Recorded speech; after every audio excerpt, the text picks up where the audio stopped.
여로보암이 제단 곁에 서서 막 분향하려고 하는데 바로 그때 하나님의 사람이 주님의 말씀을 전하려고 유다로부터 베델로 왔다.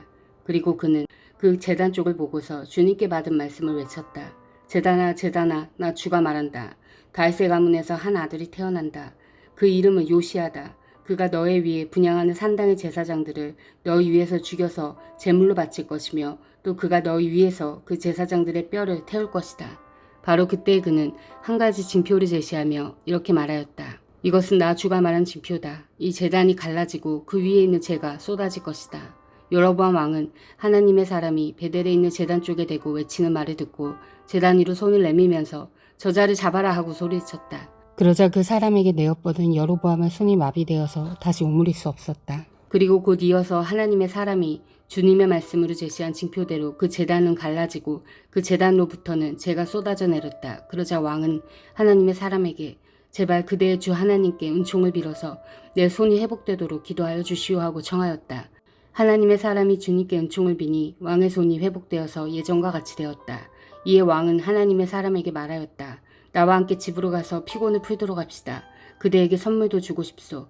그러나 하나님의 사람은 왕에게 이렇게 말하였다. 비록 임금님께서 저에게 왕실 재산의 절반을 주신다고 하여도 나는 임금님과 함께 갈 수 없습니다. 이곳에서는 밥도 먹지 않겠으며 물도 마시지 않겠습니다. 주님께서 나에게 명하시기를 밥도 먹지 말고 물도 마시지 말고 온 길로 되돌아가지도 말라고 하셨습니다. 그런 다음에 그는 베델에 올라올 때 온 길로 돌아가지 않고 다른 길로 돌아갔다. 그 무렵에 늙은 예언자가 베델에 살고 있었다. 그의 아들들 가운데 하나가 와서 그날 베델에서 하나님의 사람이 한 일과 그가 왕에게 말한 내용을 모두 아버지에게 말하였다. 그러자 그들의 아버지가 그들에게 그가 어느 길로 돌아갔느냐 하고 물었다. 그의 아들들은 유다로부터 온 하나님의 사람이 돌아간 길을 말하였다. 그 말을 듣고서 그들의 아버지는 곧 그의 아들들에게 말하였다. 내가 타고 가 나귀에 안장을 얹어다오. 그들이 아버지가 타고 가 나귀에 안장을 얹으니 그는 나귀를 타고서 하나님의 사람을 뒤쫓아갔다. 마침내 그는 상수리나무 아래에 앉아있는 하나님의 사람을 보고 물었다. 그대가 유다로부터 온 하나님의 사람이요? 그러자 그가 대답하였다. 그렇습니다. 그는 하나님의 사람에게 말하였다. 함께 우리 집으로 가서 무엇을 좀 잡수시고 가시지요. 하나님의 사람은 대답하였다. 나는 노인 어른과 함께 돌아가서 노인 어른의 집에 들어갈 수 없습니다. 또 이곳에서는 누구와 함께 밥을 먹어도 안 되고 물을 마셔도 안 됩니다. 주님께서 나에게 명하시기를 여기에서는 밥도 먹지 말고 물도 마시지 말고 온 길로 되돌아가지도 말라고 하셨습니다. 그래서 그는 하나님의 사람에게 이렇게 말하였다. 나도 그대와 같은 예언자요. 주님께서 천사를 보내셔서 나에게 말씀하시기를 그대를 내 집으로 데리고 가서 밥도 대접하고 마실 물도 대접하라고 하셨소. 그런데 그것은 거짓말이었다. 이렇게 해서 하나님의 사람은 이 늙은 예언자와 함께 가서 그의 집에서 밥을 먹고 물도 마셨다. 그들이 이렇게 식탁에 함께 앉아있는데 주님의 말씀이 하나님의 사람을 데려온 그 예언자에게 내렸다. 그는 유다에서 온 그 하나님의 사람에게 이렇게 외쳤다. 주님께서 말씀하십니다. 당신은 주님의 말씀을 어기고 당신의 주 하나님께서 당신에게 말씀하신 명령을 지키지 않았습니다. 당신은 주님께서 밥도 먹지 말고 물도 마시지 말라고 말씀하신 곳에서 밥도 먹고 물도 마셨습니다. 그러므로 당신의 죽음은 당신 조상의 무덤에 묻히지 못할 것입니다. 그 늙은 예언자는 하나님의 사람이 밥을 먹고 물을 마신 뒤에 나귀 등에 안장을 얹어주었다. 이에 그 사람이 길을 떠났다. 그는 길을 가다가 사자를 만났는데 그 사자가 그를 물어 죽였다. 그리고 그 주검은 길가에 버려두었으며 나귀와 사자는 그 주검 옆에 서 있었다. 길을 지나가는 사람들은 길가에 버려둔 주검과 그 주검 사이에서 어슬렁거리는 사자를 보았다. 그들은 그 늙은 예언자가 사는 성읍으로 돌아와서 이 사실을 널리 알렸다. 길을 가는 하나님의 사람을 자기 집으로 데리고 간 그 늙은 예언자가 이 말을 듣고 말하였다. 그는 틀림없이 주님의 말씀을 어긴 그 하나님의 사람일 것이다. 주님께서는 전에 그에게 말씀하신 대로 그를 사자에게 내주셔서 사자가 그를 찢어 죽이게 하신 것이다. 그리고 그는 또 자기 아들들에게 나귀의 안장을 지우라고 하였다. 그들이 나귀의 안장을 지어 놓으니 그가 곧 가서 길가에 있는 그 주검을 찾아내었다. 나귀와 사자가 그 주검 가까이에 서 있었는데 사자는 그 주검을 먹지 않았을 뿐만 아니라 나귀도 물어 죽이지 않았다. 예언자는 하나님의 사람의 주검을 나귀 등에 싣고 자기의 성읍으로 옮겨와서 고글한 뒤에 묻어주었다. 그 주검을 자기의 무덤에 안장하고 나서 그 늙은 예언자는 아이고 내 형제여 하면서 통곡을 하였다. 장사를 마친 뒤에 그는 자기 아들들에게 말하였다. 내가 죽거든 너희는 나를 이 하나님의 사람이 묻힌 곳에 같이 묻어다오. 나의 뼈를 그의 뼈 옆에 두어라. 그가 주님의 말씀을 받아서 베델에 있는 제단과 사마리아 성읍 안에 있는 모든 산당을 두고 외친 그 말씀이 그대로 이루어질 것이다. 이런 일이 생긴 뒤에도 여로보암은 여전히 그 악한 길에서 돌아서지 아니하고 오히려 일반 백성 가운데서 원하는 사람을 누구든지 산당의 제사장으로 임명하였다. 그런 일 때문에 여로보암 가문은 죄를 얻었으며 마침내 땅에서 흔적도 없이 사라졌다. 그때 여로보암의 아들 아비야가 병들어 누웠다. 여로보암이 자기 아내에게 말하였다.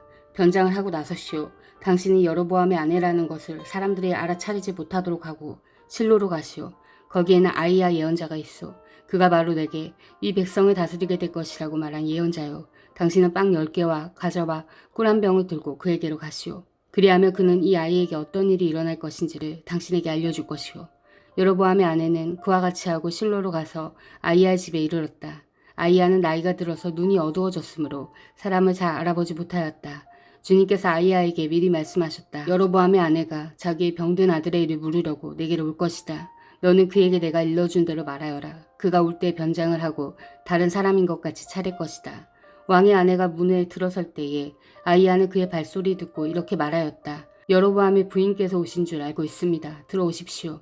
그런데 어찌하여 다른 사람인 것처럼 변장을 하셨습니까? 불행하게도 좋지 않은 소식을 전해야 하겠습니다. 집으로 돌아가셔서 여로보암에게 이 말을 전하십시오. 나 주 이스라엘 하나님 말한다. 내가 너를 백성의 가운데서 높여서 내 백성 이스라엘의 지도자로 임명하였고 다윗의 가문으로부터 왕국을 쪼개어서 내게 주었지만 너는 내 종 다윗처럼 살지 않았다. 다윗은 내 명령을 지키고 내가 보기에 올바르게 행동하였으며 마음을 다해서 나를 따랐다. 그러나 너는 너보다 앞서 있던 모든 왕들보다 더 악한 일을 하여서 다른 신들을 만들고 우상을 부어 만들어서 나의 분노를 격발시켰다. 결국 너는 나를 배반하고 말았다. 그러므로 내가 여로보암의 가문에 재난을 내리겠다. 여로보암 가문에 속한 남자는 종이거나 자유인이거나 가리지 않고 이스라엘 가운데서 모두 끊어버리겠다. 마치 사람이 쓰레기를 깨끗이 쓸어버리듯이 여로보암 가문에 사람을 하나도 남기지 아니하고 다 쓸어버리겠다. 여로보암에게 속한 사람으로서 성읍 안에서 죽은 사람들은 개들이 먹어 치울 것이고 성읍 바깥의 들에서 죽은 사람들은 하늘의 새들이 와서 쪼아먹을 것이다. 이것은 나 주가 하는 말이다. 이제 일어나서 집으로 돌아가십시오. 부인이 성읍 안으로 들어설 때에 아이는 곧 죽을 것입니다. 그런데 온 이스라엘은 그의 죽음을 애도하며 장사를 지낼 것입니다. 여로보암 가문에서는 그 아이만이 주 이스라엘 하나님께서 보시기에 착하게 살았으므로 여로보암의 가문에 속한 사람 가운데서 그 아이만 제대로 무덤에 묻힐 수 있을 것입니다. 주님께서는 이스라엘을 다스릴 또 다른 한 왕을 세우실 터인데 그가 여로보암의 가문을 끊어버릴 것입니다.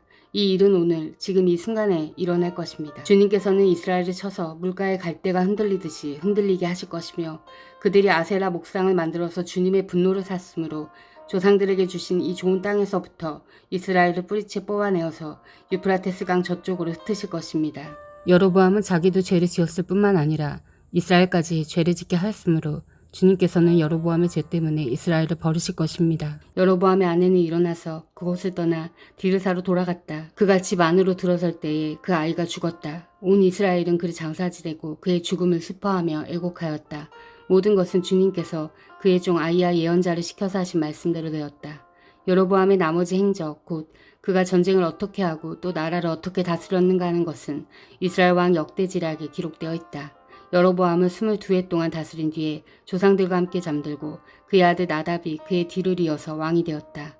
또한 솔로몬의 아들 르호보암은 유다를 다스렸다. 르호보암이 즉위할 때의 나이는 41살이었는데 그는 주님께서 자신의 이름을 두시려고 택하신 성읍 예루살렘에서 17해를 다스렸다. 그의 어머니 이름은 나아마이며 암몬 여자이다. 유다도 주님께서 보시기에 악한 일을 하였다. 그들이 지은 죄는 조상들이 저지른 죄보다 더 심하여서 주님의 진노를 격발하였다. 그들도 높은 언덕과 푸른 나무 아래마다 산당과 돌우상과 아세라 목상을 만들었다.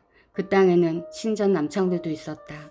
이와 같이 이스라엘 자손은 주님께서 그들 앞에서 내쫓으신 나라들이 시킨 그 혐오스러운 간섭을 그대로 본받았다. 르호보암이 즉위한 지 5년째 되는 해에 이집트의 시사왕이 예루살렘을 치러 올라와서 주님의 성전에 있는 보물과 왕궁의 보물을 다 털어갔다. 하나도 남기지 않고 다 가져갔다. 솔로몬이 만든 금 방패들도 가져갔다. 그래서 르호보암 왕은 금 방패 대신에 놋방패를 만들어서 대궐문을 지키는 경호 책임자들의 손에 그것을 맡겼다. 왕이 주님의 성전으로 들어갈 때마다 경호원들이 그 놋방패를 들고 가서 경호하다가 다시 경호실로 가져오곤 하였다. 르호보암의 나머지 행적과 그가 한 모든 일은 유다와 역대지략에 기록되어 있다. 르호보암과 여로보암이 살아있는 동안에 그들 사이엔 늘 전쟁이 있었다. 르호보암이 죽으니 조상들과 함께 다윗성에다가 장사하였다. 그의 어머니 나아만은 암몬 여자이다. 그의 아들 아비야가 그의 뒤를 이어서 왕이 되었다. 느밧의 아들 여로보암 왕 제18년에 아비야가 유다 왕이 되었다. 그는 3년 동안 예루살렘에서 다스렸다. 그의 어머니는 아비살롬의 딸 마아가이다. 아비야는 그의 아버지가 지은 죄를 모두 그대로 따라갔으며 그의 조상 다윗의 마음과는 달라서 주 하나님 앞에서 온전하지 못하였다. 그러나 주 하나님께서는 다윗을 생각하셔서 예루살렘에다가 한 등불을 주시고 그의 뒤를 이을 아들을 세우셔서 예루살렘을 굳게 세워주셨다. 다윗은 주님께서 보시기에 올바르게 살았고 햇사람 우리아의 사건 말고는 그 생애 동안에 주님의 명령을 어긴 일이 없었다. 여로보암과 르호보암 사이에는 그들이 살아있는 동안 늘 전쟁이 있었고 아비야와 여로보암 사이에도 전쟁이 있었다. 아비야의 나머지 행적과 그가 한 모든 일이 유다와 역대지략에 모두 기록되어 있다. 아비야가 죽어서 그의 조상들과 함께 잠드니 다윗성에 장사 지냈고 그의 아들 아사가 그의 뒤를 이어서 왕이 되었다. 이스라엘의 여로보암 왕 제20년에 아사가 유다 왕이 되어서 예루살렘을 41해 동안 다스렸다. 그의 할머니는 아비살롬의 딸 마아가이다. 아사는 그의 조상 다윗과 같이 주님께서 보시기에 정직하게 행하였다. 그는 성전 남창들을 나라 밖으로 몰아내고 조상이 만든 모든 우상을 없애버렸다. 그리고 그는 자기 할머니 마아가가 아세라를 섬기는 혐오스러운 상을 만들었다고 해서 자기 할머니를 왕 대비의 자리에서 물러나게 하였다. 아사는 할머니가 만든 혐오스러운 상을 토막내어서 기드론 시냇가에서 불살라버렸다. 그렇다고 해서 산당이 모두 제거된 것은 아니지만 주님을 사모하는 아사의 마음은 평생 한결같았다. 그는 자기 아버지와 자기가 거룩하게 구별해서 바친 은과 금과 그릇들을 주님의 성전에 들여놓았다. 아사와 이스라엘 왕 바하사 사이에는 그들이 살아있는 동안에 늘 전쟁이 있었다. 이스라엘 왕 바하사가 유다를 치러 올라와서 라마를 건축하고 어느 누구도 유다 왕 아사에게 왕래하지 못하게 하였다. 그러자 아사는 주님의 성전 창고와 왕실 창고에 남아있는 모든 은과 금을 모아 그의 신하들의 손에 들려서 다마스쿠스에 있는 시리아의 헤시온 왕의 아들인 다블림몬의 아들 베나닷에게 보내면서 말하였다.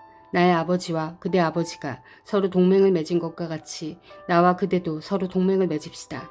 여기에 그대에게 은과 금을 선물로 보냅니다.